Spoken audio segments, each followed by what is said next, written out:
Guys, konten kali ini bisa dibilang berbeda dari video-video gue sebelumnya. Kali ini gue mau ngebahas tentang video appeal yang gue buat dalam rangka ikhtiar gue supaya channel ini di-approve monetisasi YouTube. Nah, jadi ceritanya begini guys, sekitar akhir bulan Agustus yang lalu, gue lupa sih persisnya di tanggal berapa, gue reapply atau mengajukan ulang untuk YouTube Partner Program. Nah, jadi gue sangat berharap banget ya pada waktu itu gue channelnya di-approve gitu karena gue udah ya menurut gue sendiri ini sih gue udah membuat banyak sekali perubahan yang signifikan gitu kan untuk konten-konten video di channel ini. Nah, tapi ternyata alhasil channelnya tetap ditolak guys untuk monetisasi YouTube. Ya, ini ada keluar emailnya tuh tanggal 4 September ya. Nah, ini your channel is not approved for YouTube monetization. Oke. Nah, kemudian gue ngeliat di beranda studio YouTube gue, gitu kan, itu apa di menu earn. Nah, ini bisa lo lihat ya. Ini pada saat itu ya, itu ada pilihan untuk membuat video appeal kalau memang kita merasa channel kita sudah mumpuni gitu kan. Nah, itu dikasih batas waktu sampai dengan tanggal 25 September di bulan ini untuk pembuatan video appeal-nya. Nah, gue udah berusaha tuh guys ya, udah gue bikin video appeal, gue konsep gitu kan, udah gue matangkan. Dan memang setelah gue susun untuk video appeal-nya itu, ternyata durasinya lumayan panjang guys. Itu ada sekitar 15 menit. Nah, itu menurut gue sudah cukup maksimal ya usaha yang gue keluarkan untuk buat video appeal tersebut. Tapi ada ketentuan dari YouTube untuk video appeal itu durasinya tidak boleh lebih dari 5 menit. Nah, alhasil gue banyak melakukan editing guys. Jadi gue potong-potong gitu kan yang bagian-bagian yang memang eh, dirasa kurang signifikan atau kurang krusial gitu kan. Nah, jadi kalau untuk video appeal itu kita harus di dalam videonya itu kita harus menjelaskan cara kita membuat video gitu, terus proses editingnya seperti apa gitu kan.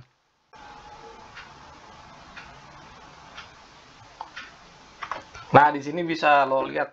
Jadi untuk ketentuannya pembuatan video appeal itu apa aja yang harus dimuat di dalam video tersebut.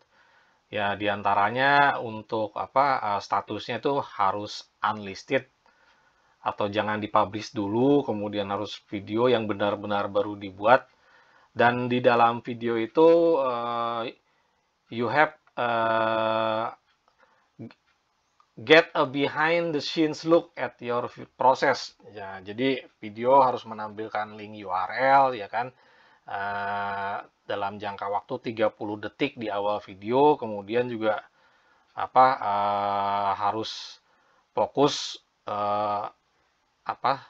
untuk bahasan seluruh channel. Jadi tidak hanya sebagian video saja dan memperlihatkan bagaimana konten kamu dibuat gitu kan. Perlihatkanlah bagaimana kamu mengedit atau memfilmkan konten kamu. Jadi salah satu ketentuannya itu menampilkan diri kamu atau wajah kamu di dalam video tersebut. Seperti itu ya guys ya. Oke. Kembali ke dashboard studio YouTube gua. Jadi di sini setelah gua ajukan video appeal-nya, nah kurang lebih 2 atau 3 hari kemudian keluar keputusannya guys. Ternyata keputusannya video appeal gua ditolak. Jadi ada feedback nih dari tim reviewer. Ya, mereka bilang appeal didn't demonstrate enough value add editing. Ya, seperti ini guys. Oke, jadi mereka bilang the editing shown in your appeal didn't substantially change the original work.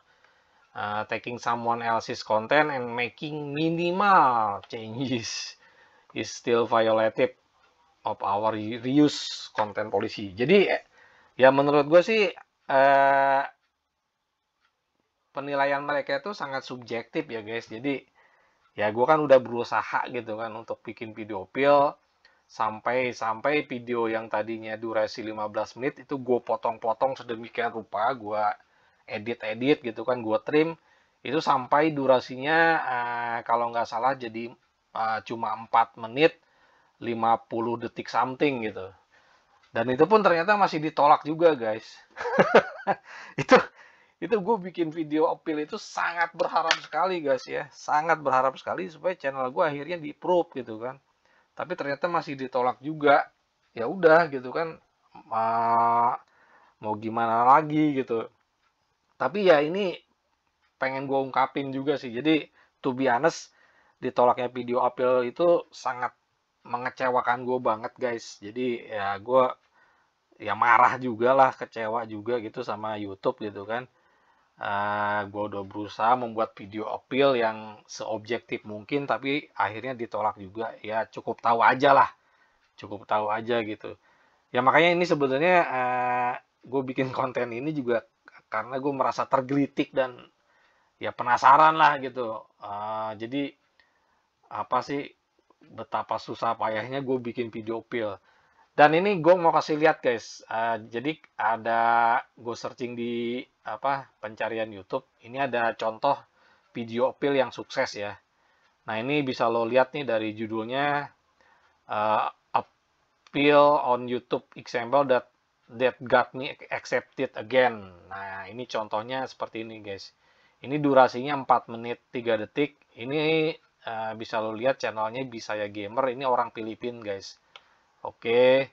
Nah, kemudian ada lagi nih dari orang Bangladesh ya.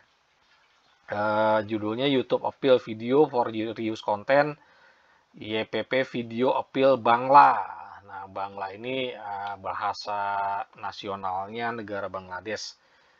Ini bisa lo lihat ya, durasinya 4 menit 56 detik. Dan ini mereka sukses guys. Ngajuin video appeal seperti ini mereka sukses. Jadi di approve lagi untuk monetisasi YouTube. Oke guys, tanpa berpanjang kata lagi, kita langsung saksikan saja versi utuh dari video appeal gua yang durasinya 15 menit. Selamat menyaksikan. Sini saya akan mencoba menjelaskan proses pembuatan video saya yang ada di channel John Ray Bean ini. Untuk linknya kalian bisa lihat ya di sini. Ya, untuk cara pengambilan gambarnya atau cara perekaman videonya, di sini saya menggunakan teknik yang cukup sederhana, yaitu dengan cara merekam layar laptop. Nah, di sini seperti bisa kalian lihat ya, tekan tombol logo Windows ditambah huruf G seperti itu. Jadi ini kita ada menu capture. Nah, kemudian mulai merekam layar dan mengklik tombol rekam seperti itu guys. Ya di sini juga bisa kalian lihat ya. Jadi untuk cara merekam layar di laptop Windows itu menggunakan tombol yang berlogo Windows dan juga tombol huruf G secara bersamaan. Ya di sini bisa lebih kelihatan, bisa lebih jelas kelihatan ya untuk tombol logo Windows, kemudian tombol huruf G. Ya di sini saya contohkan untuk pembahasan di dalam salah satu konten video YouTube saya yang membahas mengenai film seri American Horror Story. Jadi saya banyak melakukan searching dari Google, kemudian saya rekam layar ya, bisa kalian lihat seperti ini. Dan saya juga biasanya banyak mengutip dari laman wikipedia.org ya, seperti ini ya, laman Wikipedia. Nah, ini saya bacakan gitu kan, untuk apa, narasinya itu dari pembahasan di laman ini.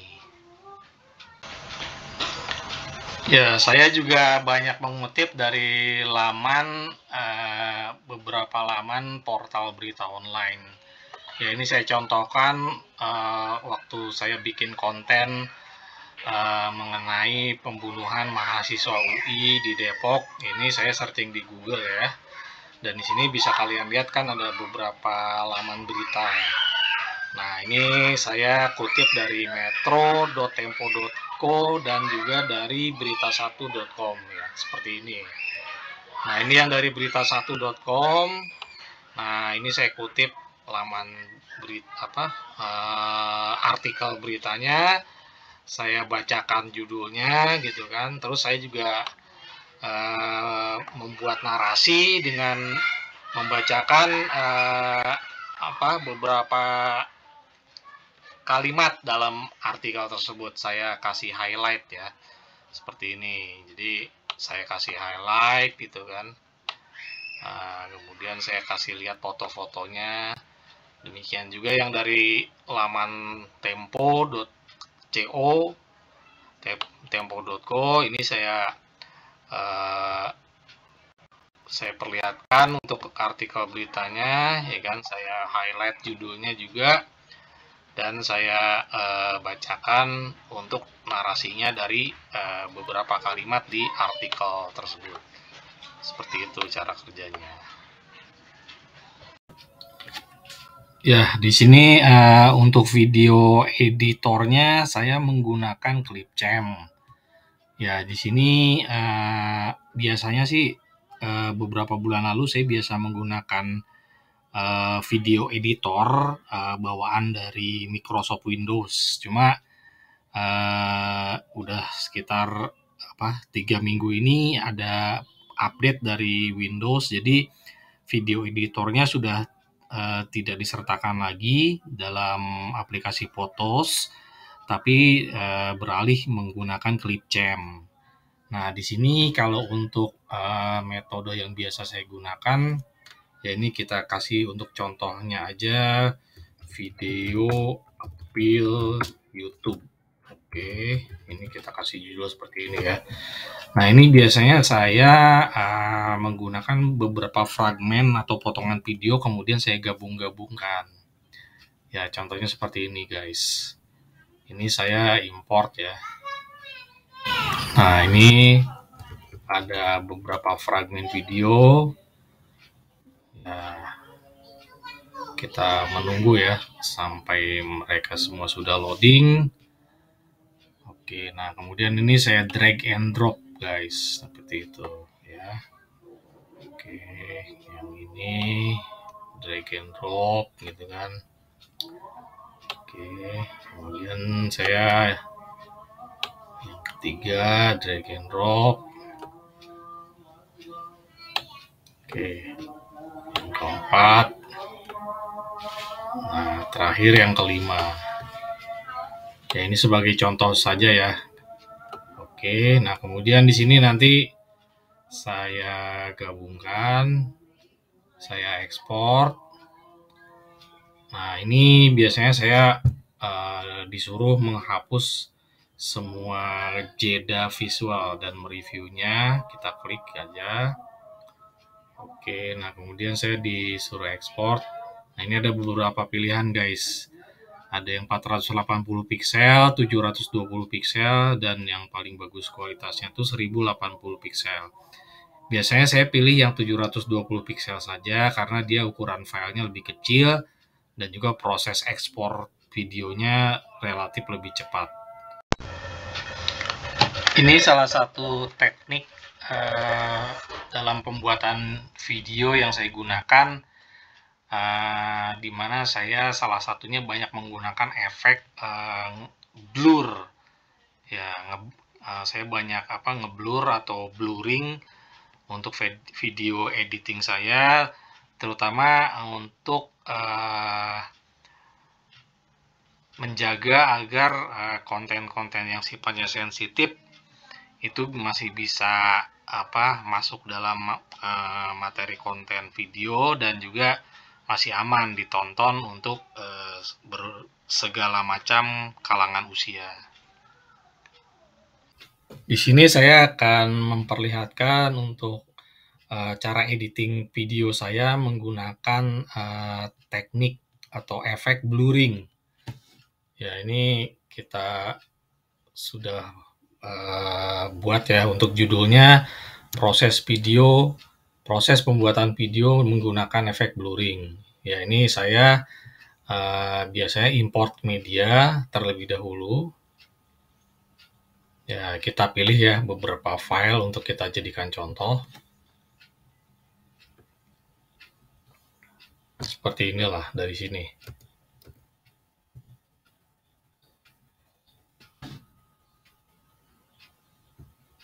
Oke, kita tunggu untuk proses loadingnya sampai semuanya terupload.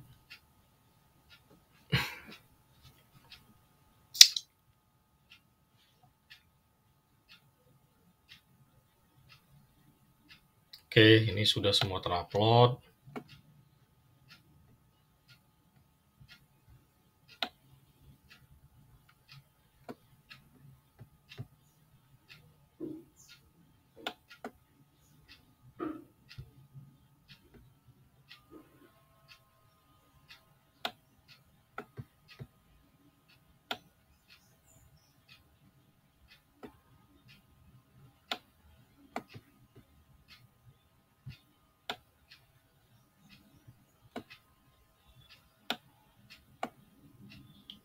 Ya, ini saya coba mulai ya.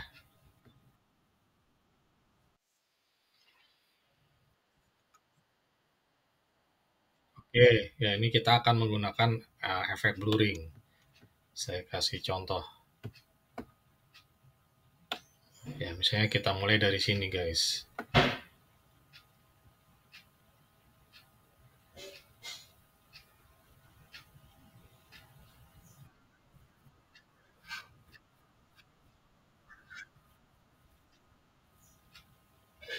Oke.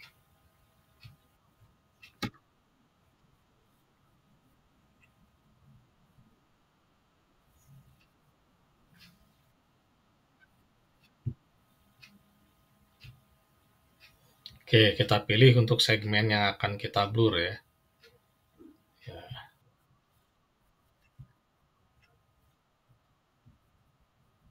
Ya, ini ada beberapa pilihan. Ini saya pilih efek blur. Oke, ini kemudian kita sesuaikan persentasenya untuk tingkat keburamannya. Oke, nah kemudian kita klik 2 kali. Ya, kita lihat.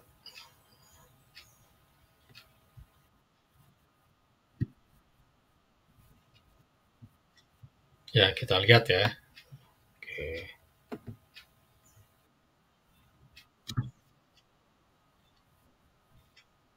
Nah, ini sudah terlihat untuk efek yang tadi saya berikan. Ini hasilnya gambar videonya menjadi buram.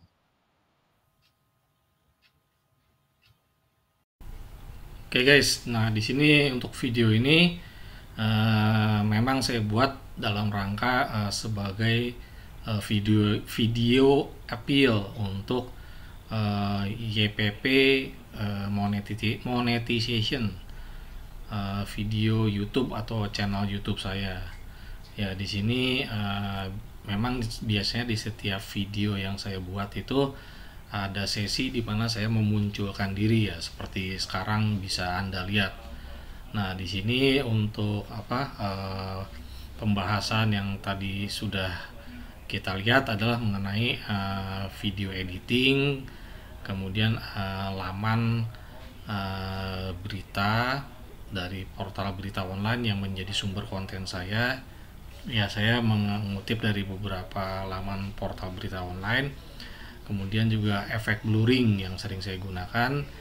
Nanti ada di sesi selanjutnya saya akan jelaskan apa saja yang saya telah buat untuk revisi atau modifikasi atau perubahan-perubahan yang mendasar yang saya berikan pada konten-konten saya.